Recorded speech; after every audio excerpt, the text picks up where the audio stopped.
अस्सलाम वालेकुम दोस्तों, अगर आपने 2014 की क्रिस्टोफर नोलान की इंटरस्टेलर मूवी देखी है तो शायद आपको याद होगा कि मूवी के एंड के करीब जो मेन कैरेक्टर है कूपर, उसकी स्पेसशिप एक बड़े रिंग लाइट के करीब से गुजरती है जो कि उसकी स्पेसशिप को अपनी तरफ खींच रहा होता है और वो उसमें गिरने लगती है, जिसके बाद उसकी स्पेसशिप कुछ पार्टिकल से टकराती है जो कि उसकी स्पेसशिप को बिल्कुल तबाह कर देते हैं, जिसके बाद उसको उससे पुल आउट करना पड़ता है। और जब वो बाहर गिरता है तो वो एक बड़े से ब्लैक होल में गिरने लग जाता है, जिसके बाद वो एक 5 डायमेंशनल प्लेस में पहुंचता है जहां वो अपनी सेल्फ के साथ इन टच होने लगता है।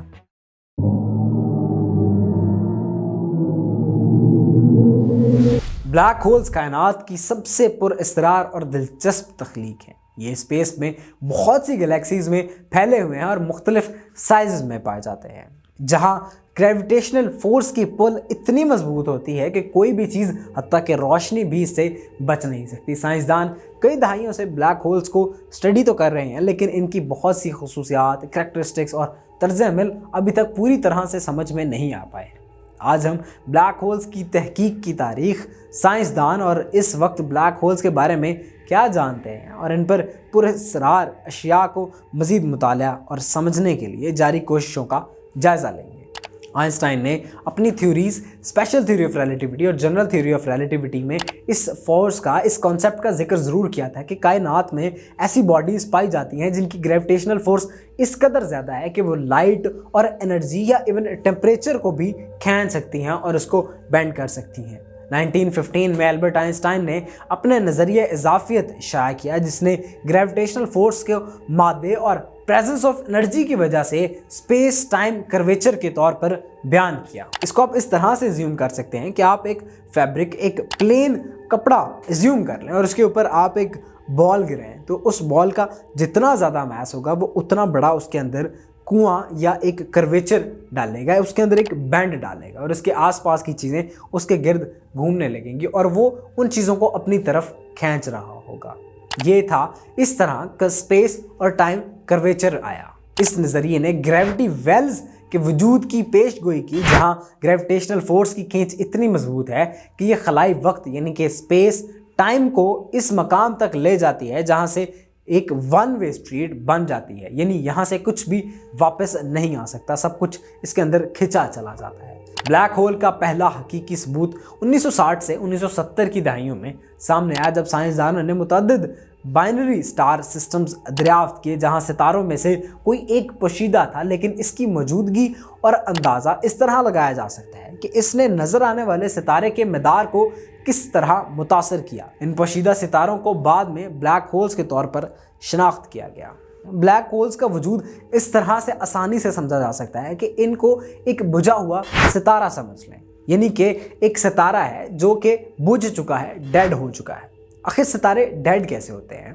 सितारे के अंदर न्यूक्लियर फिजन रिएक्शंस हो रहे होते हैं, जिसके नतीजे में लाइट मिट होती है और एनर्जी निकलती है। हमारा सन भी एक सितारा है, लेकिन इसका फ्यूल आखिर कब तक चलता रहेगा? इसका फ्यूल या तो हीलियम होगा या फिर हाइड्रोजन होगा, जिसके नतीजे में इसके रिएक्शंस हो रहे हैं और फिर रोशनी निकल रही है। उस रिएक्शंस के नतीजे में एक एनर्जी बाहर को जा रही है और एक एनर्जी इसकी अपनी प्रोड्यूस हो रही है जो कि इसकी अपना ग्रेविटेशनल पुल है जिसने इसको पकड़े हुए है।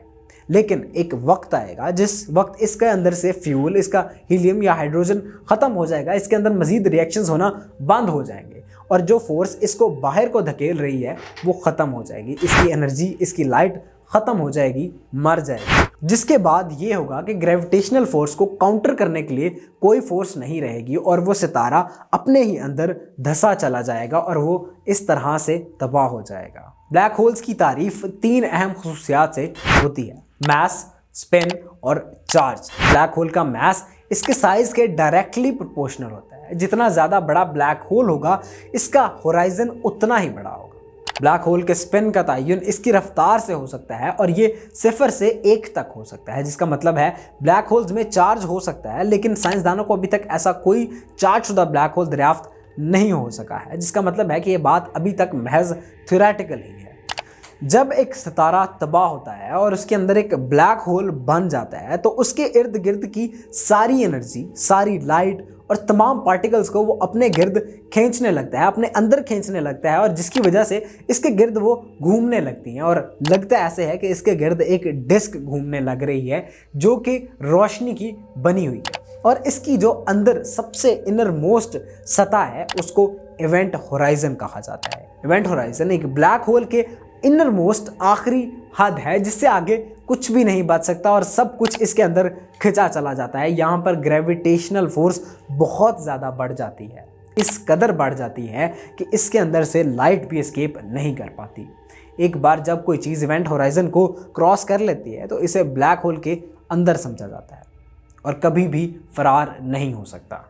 यहाँ पर फिर से मैं आपको इंटरस्टेलर मूवी का रेफरेंस दूंगा और उसी सीन का जहाँ पर वो अपने शिप से बाहर निकलता है जब उसकी शिप तबाह हो जाती है और उसके बाद वो एक ब्लैक होल में गिरने लग जाता है। ब्लैक होल्स को स्टडी करना इंतहाई मुश्किल है क्योंकि वो रोशनी या रेडिएशन की दूसरी शक्लों का इखराज नहीं करते जिसका बराह रास्त पता लगाया जा सके। लेकिन साइंसदानों के करीब मादे यानी मैटर पर इनके असरात का मुताला करके ब्लैक होल्स की मौजूदगी का अंदाज़ा लगाया गया है। मिसाल के तौर पर साइंसदान ब्लैक होल के करीब सितारों और दीगर अशिया के मदार का मुताला करने के लिए टेलीस्कोप्स का इस्तेमाल करते हैं। अभी तक इंसानों के पास कोई ब्लैक होल की क्लियर फोटो या कोई इमेज नहीं है, बल्कि 2019 में 10 अप्रैल को एक फ़ोटो ली गई थी जो कि बहुत ही ब्लर फोटो है जिसको देखकर कुछ ज़्यादा कहा नहीं जा सकता और ये अब तक की सबसे लेटेस्ट अपडेट है ब्लैक होल्स को लेकर। लेकिन रेफरेंस के तौर पर आपको समझाने के लिए हम इंटरस्टेलर मूवी के ब्लैक होल को इस्तेमाल करेंगे ताकि आपको बेहतर अंडरस्टैंडिंग दी जा सके। ब्लैक होल दिखने में कैसा है, ब्लैक होल के इर्द गिर्द क्या है और ब्लैक होल के अंदर क्या है और ब्लैक होल के अंदर गिरने से क्या होगा, इसके बारे में कोई हतमी राय तो नहीं है और ना कोई हतमी बात कही गई है। अलबत्ता इसके बारे में इमेजिनेशन ही इस्तेमाल की जा सकती है। इवन इंटरस्टेलर मूवी के लिए एक नोबेल प्राइज़ फिजिसिस्ट को हायर किया गया था जिसकी रिसर्च इस्तेमाल करके इंटरस्टेलर मूवी बनाई गई, लेकिन उसमें भी एक हद तक रिसर्च इस्तेमाल हो सकती थी। उसके आगे ब्लैक होल के बारे में सारी की सारी इमेजिनेशन इस्तेमाल की गई है।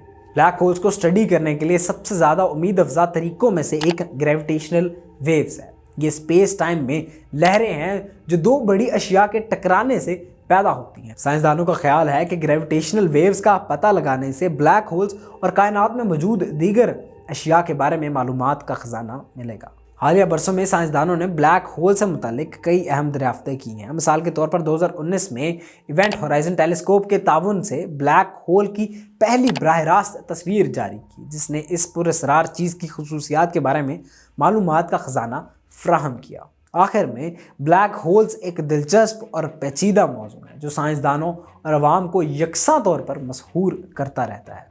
जारी तहकीक और नई टेक्नोलॉजीज़ इन पुरअसरार अशिया के बारे में हमारी समझ को गहरा करने में मदद कर रही हैं, लेकिन अभी बहुत कुछ दरियाफ्त करना बाकी है। इस तरह के मज़ीद इंटरेस्टिंग और इन्फॉर्मेटिव वीडियोज़ के लिए हमारे चैनल को सब्सक्राइब करें, वीडियोज़ को लाइक करें। शुक्रिया।